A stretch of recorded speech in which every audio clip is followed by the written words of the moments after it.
When my wife had decided she would start hanging out with our neighbors on her own, we had an upfront and frank discussion.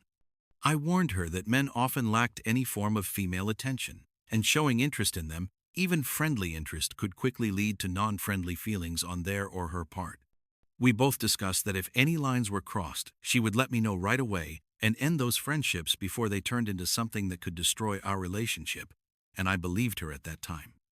We had discussed so many times if there was anything that could tear our love apart, anything that could ruin our marriage, and we agreed that the only possible thing would have been cheating.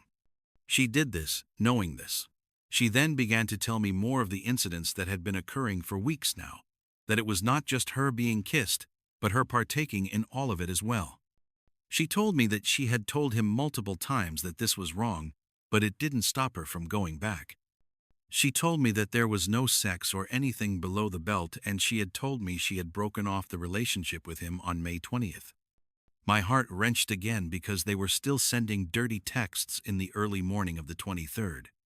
Every time she retold the story, it was worse.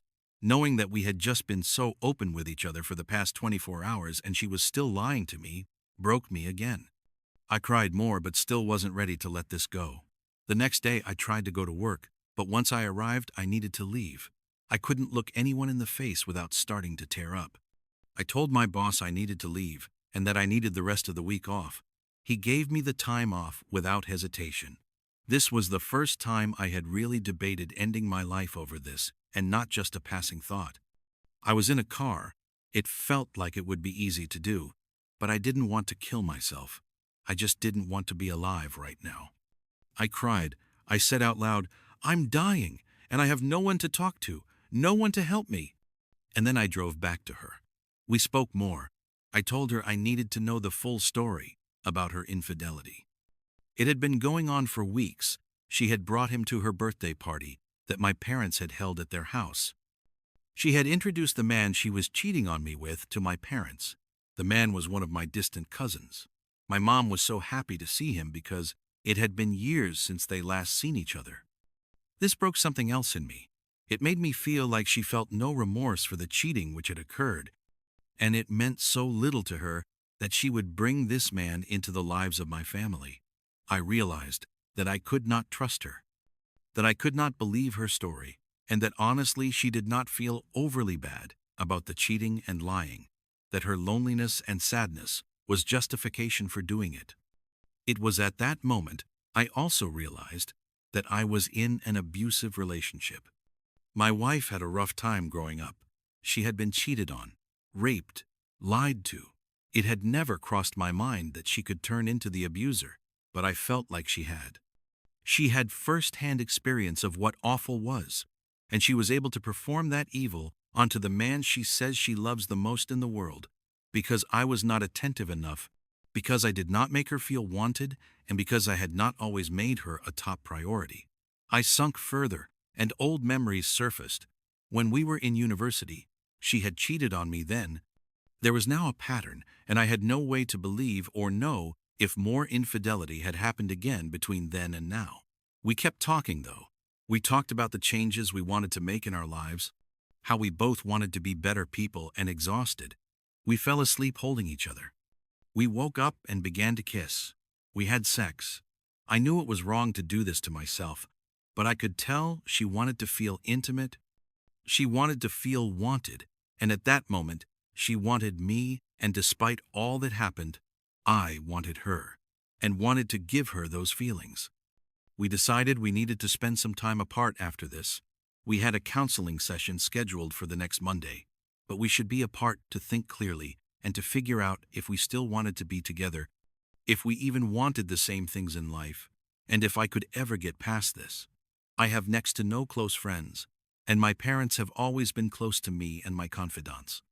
I said that I would be staying with them, and I knew she would ask me something at that moment, something I would agree to, not because it would help me in any way, probably the opposite, but something I would need to agree to if our relationship were to ever have a chance to continue. She asked me to not talk about the infidelity with them, and so I didn't. I spoke with my parents. I did not lie to them, but I did not tell them the whole truth, and I have been living with them for the past 2 days. I need to tell my story. I need others to hear it, because right now I feel like I have no one else to tell it to. On May 23rd, 2022, 5:32 a.m. I discovered my wife had been cheating on me. Every morning before work, I would kiss my wife and tell her that I love her. This morning, she was snoring loudly in bed. She had been out drinking and only came back home around 3 a.m. This had been a trend lately, a trend that I accepted because I knew social interaction was important to her. I trusted her and did not want to stifle her. I did not like that she was doing this, but I thought as a good husband I had to allow this, as she told me she needed this. I have been working more lately, a lot more. Work had picked up and we wanted to build a dream house together, a house that had been on hold for years due to permits and complications. I wanted us to be financially secure in these troubling times. I knew my wife was lonely, but we had plans for the future. We had a honeymoon planned, and I thought more time with her friends would be enough for the short term. When I walked into bedroom, I saw her phone at the edge of the bed. I knew her password, and I wanted to check it. I wanted to confirm that my suspicions were misplaced, that I was being paranoid, and most of all, that I was wrong to ever think my spouse would be cheating on me. I took the phone and I looked through her messages.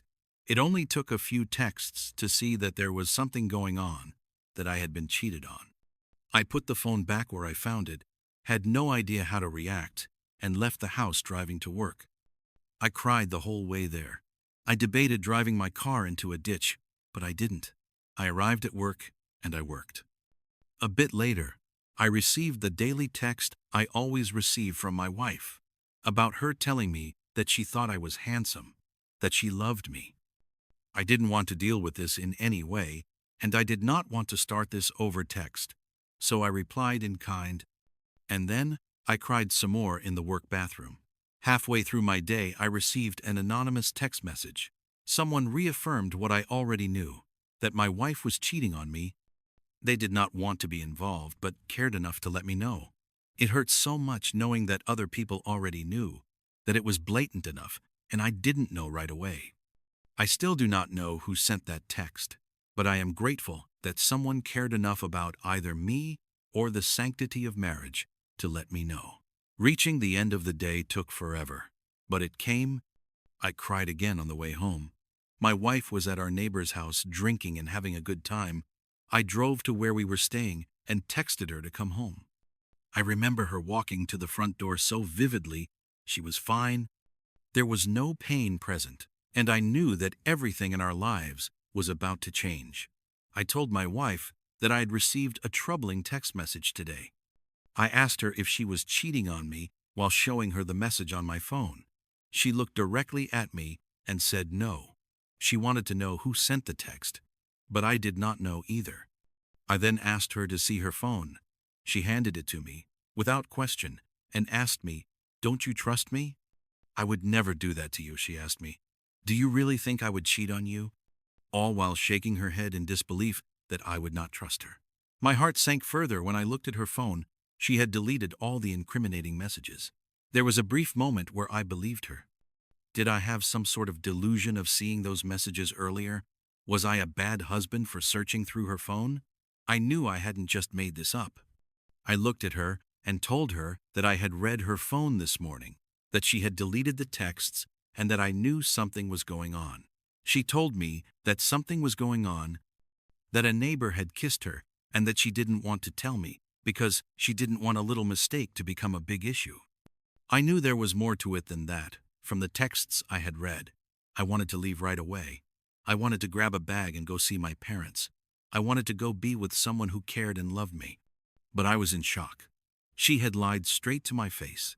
She had tried to shift the blame on me, and if I hadn't already known the truth, she would have let me feel like I was a bad partner. I feel like she would have been okay with that. We began to talk, and agreed we should talk more about this. We have been together for close to 2 decades. It was so much to give up. In between tears, we both spoke about issues we had been dealing with. We cried, we held each other, and we spoke more about some of the failings of our relationship. A decrease in intimacy, not prioritizing each other, and not feeling wanted. There were so many problems, and honestly, hearing them out loud felt good. It felt good because they were so manageable. But it didn't deal with the cheating and the lying. I took the next day off so we could talk more. Talking about some of our other big issues. May finding out I really want kids. Her feeling a burden taken off by not wanting to have them. My parents have shown me nothing but love and support. They have grown to love my wife like a daughter. I did not want them to see her in that awful light. In all honesty, I love my wife. And despite all this, I would never want to hurt her, or for others to treat her poorly. That's not in my nature. That is why I am writing this. I needed to tell my story, for it to be heard, since I am not ready to tell those in my direct circle.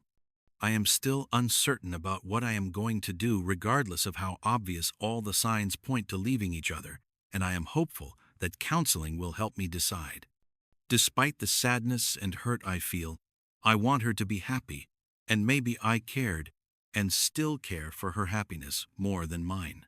All my visions of the future always contained her. I think that's why this is so hard. I know I am blinded by my love for her. It feels awful that being so in love is such a bad thing. Writing this has helped me understand and deal with my emotions and feelings. I hope to write more about this in either private or public. If my experience resonates with you, I would be happy to hear yours and to sympathize and be there for you. If you have read all of this, thank you for listening. Edit. I want to thank everyone here who has reached out, commented, and taken time to provide such thought-provoking advice. Some things I didn't want to hear, but needed to hear. I needed this help and I didn't know I could get it. Thank you.